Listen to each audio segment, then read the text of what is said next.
Narito ang iyong pang-araw-araw na horoscope para sa Aquarius para sa araw ng March 6, 2026. Sa pagdating ng magandang umaga ng March 6, mararamdaman mo ang isang kakaibang daloy ng kaisipan na mag-uudyok sa iyo na tingnan ang iyong buhay mula sa isang mas mataas at mas malawak na pananaw.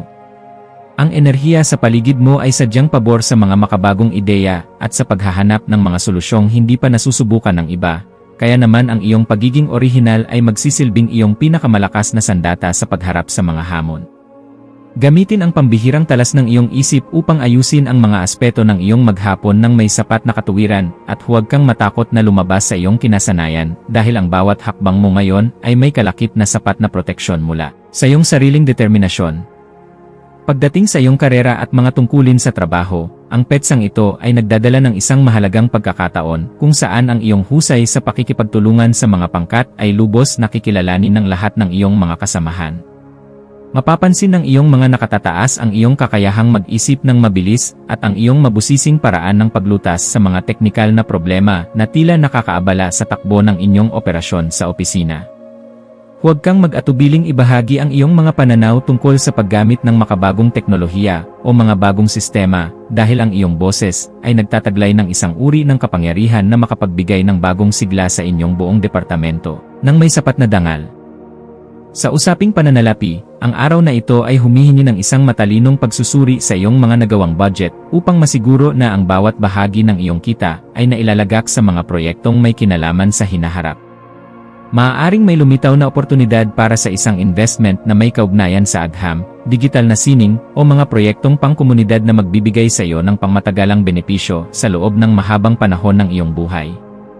Ang pagiging masinop sa iyong mga gastusin at ang paglalaan ng sapat na halaga para sa iyong mga advokasya ay magbibigay sa iyo ng ganap na kagaanan sa loob ng iyong puso at katiyakan na ang iyong yaman ay nasa isang matatag na kalagayan para sa iyong seguridad.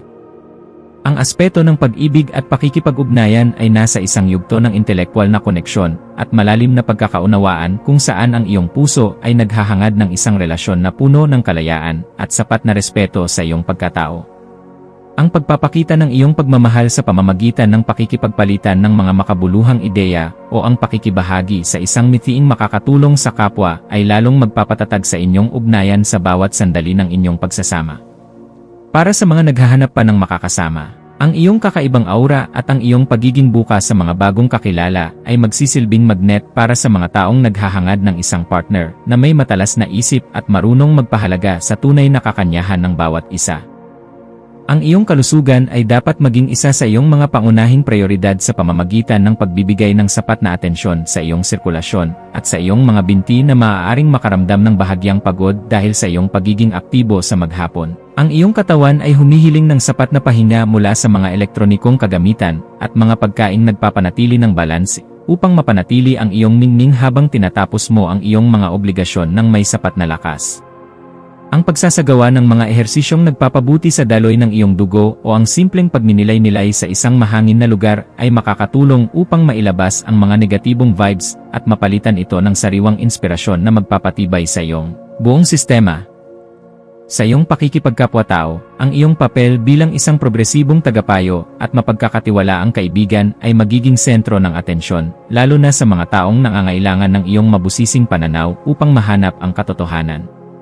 May isang kaibigan o kasamahan na maaaring lumapit sa iyo upang humingi ng tulong tungkol sa isang komplikadong isyong panlipunan o personal, at ang iyong mga salita ay magsisilbing gabay na magbibigay sa kanila ng bagong direksyon at lakas ng loob. Maging mapagmasid sa bawat pakikipag-usap dahil ang bawat impormasyon na iyong ibabahagi ay nagtataglay ng kapangyarihan na makapagpabago ng pananaw ng marami ng may sapat na paggalang sa kanilang sariling kakayahan at kalayaan sa bawat kilos.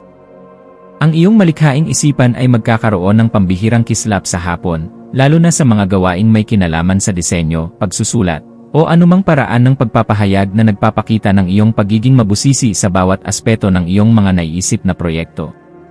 Huwag mong limitahan ang iyong sarili sa mga nakasanayang pamamaraan lamang, bagkus ay subukan ang mga makabagong estilo na magpapakita ng iyong galing habang pinapanatili ang kalidad at dangal ng iyong mga gawa para sa iyong sariling kaganapan.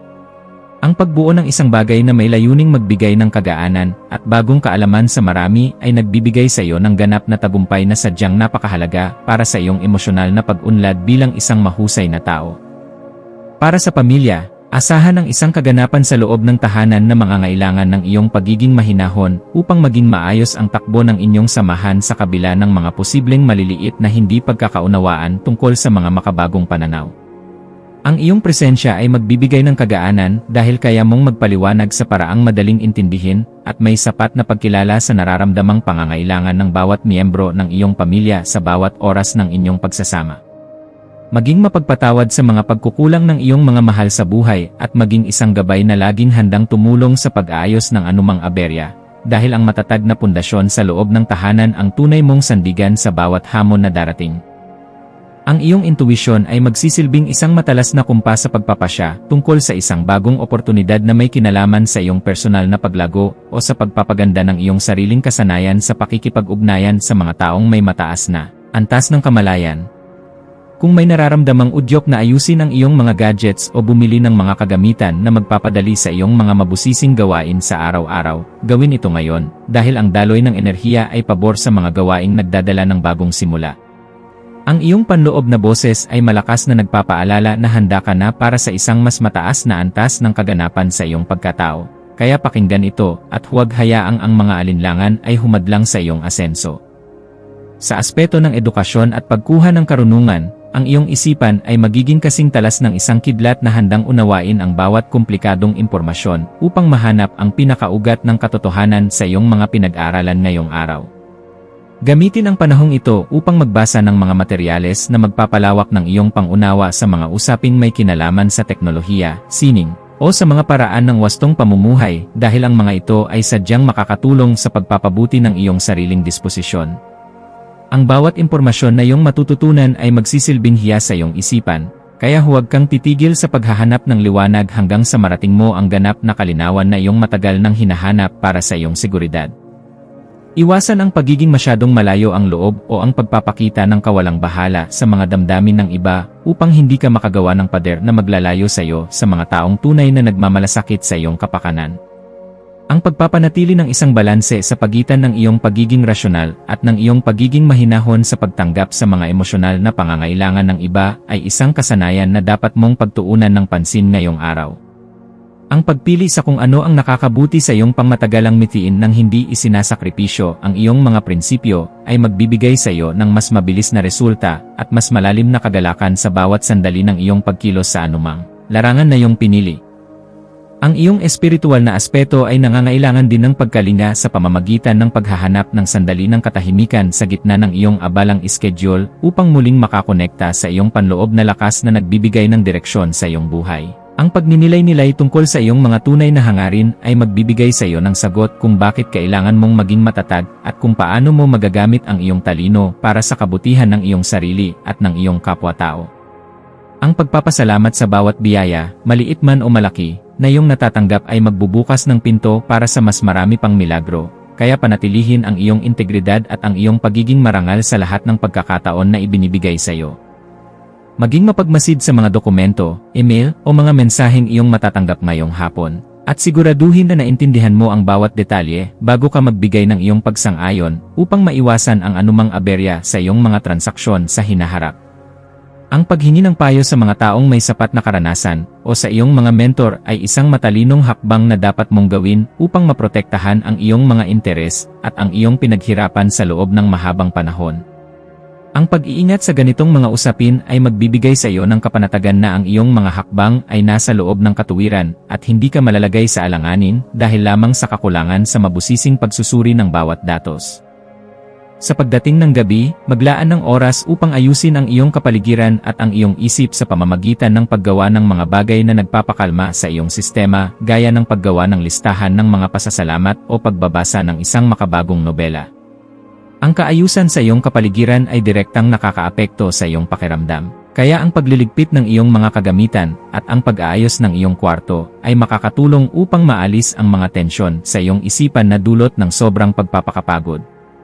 Ang pagpapasalamat sa bawat tagumpay na iyong nakamit sa araw na ito ay magpapanatili sa iyong positibong disposisyon, na siyang magsisilbing magnet para sa mas magagandang balita na darating sa iyong pintuan bukas para sa iyong patuloy na ikaunlad at kagalakan. Bilang huling payo para sa iyo, laging tandaan na ang tunay na lakas ay matatagpuan sa pagkakaroon ng isang mapayapang puso na laging handang umunawa sa sarili at sa ibang tao nang may sapat na pagmamahal sa bawat sandali ng iyong pagkilos. Manatiling nakatutok sa iyong sariling landas habang nagpapakita ng malasakit sa mga taong nasa paligid mo, dahil ang kaganapan ng iyong pagkatao ay matatagpuan sa pagbabahagi ng iyong liwanag ng may dangal sa lahat ng pagkakataon na ibinibigay sa iyo. Hayaang ang liwanag ng karunungan ang maging gabay mo sa pagtahak sa daan ng iyong mga adhikain, at maniwala ka na sa bawat pagsusumikap mo na magpakita ng kabutihan, mayroong magandang bukas na naghihintay para sa iyo sa bawat sandali. Ang iyong mga maswerteng numero para sa araw na ito ay 1, 11, at 19. Ang iyong maswerteng kulay ay asul dagat o pilak na sumisimbolo sa katalinuhan at inobasyon. At ang maswerteng gawain para sa araw na ito ay ang pag-aaral ng isang bagong software, ang pakikipag-chat sa isang matagal ng kaibigan tungkol sa mga pangarap ninyo sa buhay, o ang pagsali sa isang diskusyong nagpapalawak ng iyong mabusising pangunawa sa mundo.